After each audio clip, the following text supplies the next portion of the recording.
Hello ভাই brother, welcome back. অল্প কিছু সময়ের জন্য তো কেমন আছো তোমরা?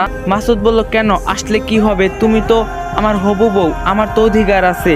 মিম বলল, বিয়ের আগে কিসের অধিকার? ভুলেও আমাকে ধরবেন না। তখনই মিমের হাত জোরে ধরে মাসুদ বলে, ধরলাম হাত, কি করবি? আর কিসের এত দেমাক? আর ওই ভিডিওর কথা এত তাড়াতাড়ি ভুলে গেলি কি করে?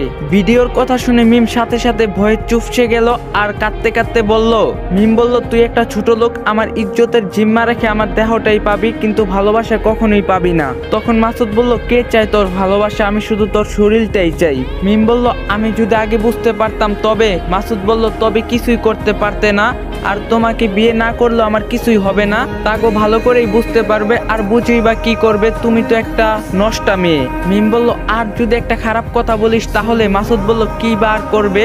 তা ভালো করেই জানা আছে। কত এমন ভালোবাসা আসলো গেল। মিম বলল, আমি আমার বাবা মাকে সবকিছু বলে দেব, আর এটাও বলবো যে আমি রাফিকে শুধু ভালোবাসি। মাসুদ বলল, যা ইচ্ছা করতে পারো, কিন্তু আমি যে কি করতে পারি তা তো ভালো করেই জানো। মিম নিশ্চুপ। তারপর মাসুদ যখনই মিমকে জোর করে নিয়ে যাবে তখনই মিমের মা সেখানে আসে, বলে, মাসুদ তুমি মিমের সাথে কি করছো? মাসুদ বলল, কই কিছু হয়নি তো।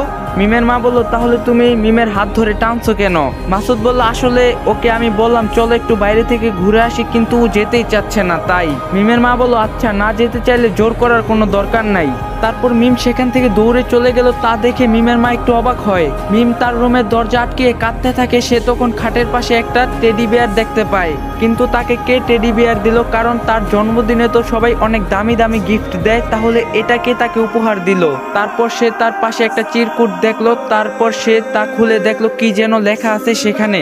তারপর সে পড়তে লাগলো, জানি না তুমি আমার এই লেখাগুলা পড়বে কিনা, তবু অযথা ভাবে লিখে গেলাম। যেদিন তোমাকে প্রথম ট্রেনে দেখছিল। ভিডিওটা ভালো লাগে একটা লাইক দেওয়া যাবেন। তো দেখা হবে নেক্সট ভিডিওতে। সবাই ভালো থাকবেন, সুস্থ থাকবেন। আল্লাহ হাফেজ।